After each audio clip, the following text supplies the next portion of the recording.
Hold up, you're seriously not going to believe this, because this whole thing is a never-ending drama. A super weird story that just keeps going.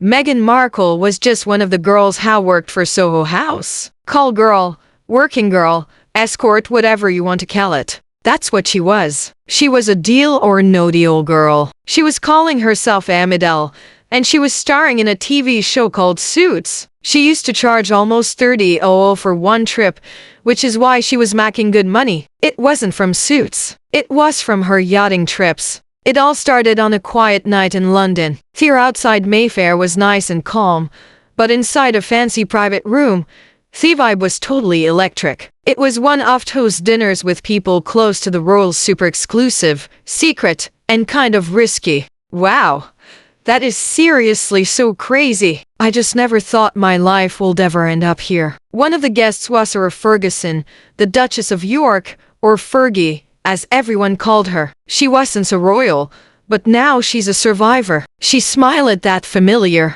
smile, the one that made it seem like she knew something nobody else did. Then, without any warning, she leaned in, her voice quiet, but sharp and cut through all the noise. Let's just say Meghan was Andrew's first customer. She said Miss Markle was a close friend of Prince Andrew. The whole room froze. Someone dropped a fork. Even the laughter just stopped mid-sentence. Everyone knew exactly what those 7 words meant. This wasn't just small talk. It was a bomb. Meghan Markle was introduced to Prince Harry by Sarah Ferguson. Before she ever met Prince Harry, Meghan's life looked way different. Hollywood wasn't easy on new people. The parts were tiny, the rent was high, and fame was a locked door that only a few ever got through. But there were other doors, private ones that led to places where getting a chance looked a little different. She was a yacht girl. Yep, that's right. It's mentioned in the book. Meghan used to hang out as a yacht girl. Now, I'm not saying it's true. I'm not saying it actually happened. But I am saying Harry knows yachts off the coast of the Mediterranean. Private islands, super glam parties where the rich and powerful met up away from everyone. At these parties, deals were made, connections were formed, and introductions were everything. And people whispered that Meghan knew how to handle that world perfectly. People say she started Harry acting days, and she never really stopped. I don't think any of her boyfriends feel good about it, but Meghan Markle was known as a serious yacht party person, ready for anything. She wasn't a big star yet, but she was unforgettable, confident, ambitious, and not scared to stand out among the world's richest people. That's where names like Prince Andrew started to cross paths with hers. Make it stop. Make it stop. What is this? The same yachts, the same groups of friends, the same secret events. Nothing is proven, but nothing is denied either. Fergie's words, Andrew's first client, weren't just random gossip. They were a direct hit aimed at the weakest part of Meghan's story. Her early years, her hustle. Harry Markle was just one of the girls who worked for Soho House. Call girl, working girl, escort, whatever you want to call it. That's what she was. Because in the royal family's world, how people see you can destroy you faster than any real proof. Behind all the rumors was Marcus Anderson, the queen matchmaker. Through him, Meghan met Fergie. Through Fergie, Meghan met Harry, and through that whole chain, the entire royal timeline changed. But that night in Mayfair, Fergie didn't just bring you old gossip. She reminded them of her poor. Because while Meghan wore the crown, Fergie still had the matches, and she had just lit one. I mean, I'm not going to get you all excited and then let you down. And the zone is definitely math. Across the ocean in Montecito, Harry's world started to spin out. The rumor got there before breakfast, and by lunchtime, his phone didn't stop ringing. He was so mad, not because of strangers talking, but because it came from someone in the family. And I wonder if Prince Andrew's going to come out and say, "Hey Harry, I was with your wife a bunch of times on yachts before." He had left Britain to keep Meghan safe from this kind of nasty stuff. And yet, even from thousands of miles away, it had found them. Back in London, the palace staff rushed to calm down reporters and write words that said everything and nothing at the same time. Not true, taken out of context, twisted, but Fergie's words were already too specific to ignore. Then came the old memories. Each person's past played like an old movie on repeat. Fergie's own history with Andrew suddenly mattered again. Her scandals from the 90s were shown again on TV, reminding everyone of her reputation for causing trouble. If anyone knew how to burn the place down without actually lighting a fire, it was her. Andrew's past didn't help him. His friendships with Epstein and Maxwell had already ruined the family name. Now, to have Meghan mentioned in the same sentence, it's going to get so much crazier than that. That was a problem no PR team could fix. And Meghan, she just disappeared.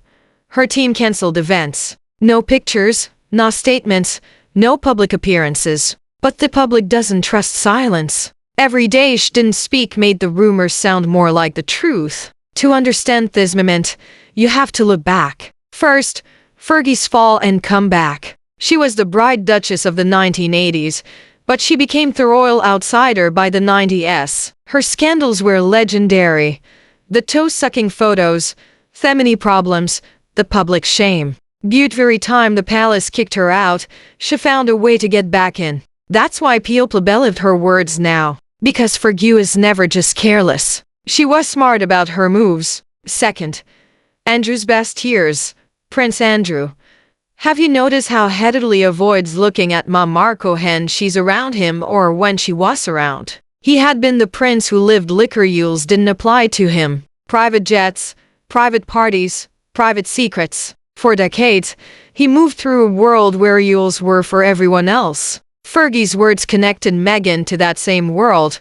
Theon the royals were still trying to forget. And third, Meghan's rise. Years before she was a duchess, she'd been a deal or no deal girl. She was calling herself a model, and she was starring in a TV show called Suits. She used to charge almost $30,000 for one trip, which is why she was making good money. It wasn't from Suits. It was from her yachting trips. She was just a woman trying to make it in Hollywood. She smiled on game shows, took small roles, and made connections wherever she could. The yacht parties weren't about having fun. They were about getting access. Each introduction moved her closer to the life she wanted, the one that eventually led to Prince Harry. So, when Fergie spoke, her words weren't made up out of nowhere. They were based on bits of truth, moments people barely saw, and old connections the palace hoped everyone had forgotten. By the end of the week, no one was talking about what Meghan had or hadn't done. They were talking about Fergie and how she hadn't again turned a quiet rumor into a weapon. In the royal world, power doesn't always come with a crown. It hides in whispers, in knowing who did what, and who is brave enough to say it out loud. Sarah Ferguson had once been powerless, the duchess who lost everything. But now, her voice was the most dangerous weapon in London. Every headline, every rumor went back to her 7 words. And whether she meant to or not, she'd reminded the whole place of one secret truth.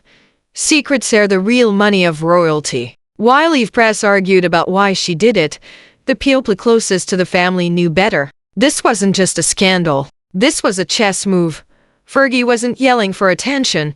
She was reminding everyone that she still mattered. That even without a title that was important, she could shake the throne by telling the truth no one dared to talk about. Some said she was jealous. Others swore she was being smart.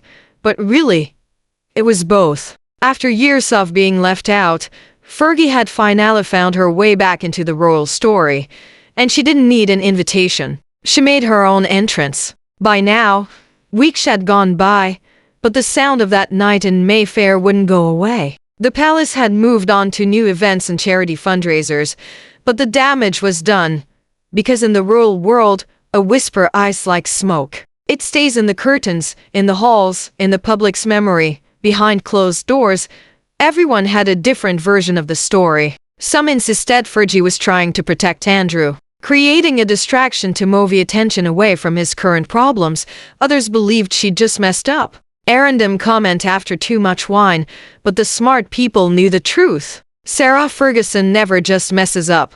Every word she says is thought out, intentional, and timed to have the biggest impact. Even Prince Andrew stayed quiet. He didn't say it was true. He didn't say it was false. And that silently made the rumor stronger. Harry and Meghan tried to move on, but something between them had changed. The private feeling of being embarrassed that happens when your past becomes public knowledge. And ick, know what you're going to say. Maybe it was just that one trip. No. There were quite a few trips. There are actually quite a lot of pictures of them.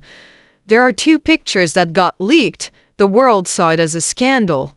But for them, it was personal. It wasn't just about what Fergie said. It was about their reminder that no matter how far they're from the royal machine, they were still part of it. In the end, Sarah Ferguson didn't lose anything. She didn't say sorry or deny anything. She didn't hide or freak out. She simply kept living her life, showing up at book signings, charity dinners, and royal events as if her words had never caused a problem. But those who knew her best could see the truth. That calm outside wasn't peace. It was a win. Because Fergie understood something most royals forget. The real power isn't in that idol. It's in what you know and what you're willing to say out loud. One whisper had done what entire newspapers couldn't. It connected Meghan's past with Andrew's bad reputation, reopened the palace's oldest problems, and reminded the world that no secret in that family ever truly stays hidden. And as London went back to its quiet, polite way,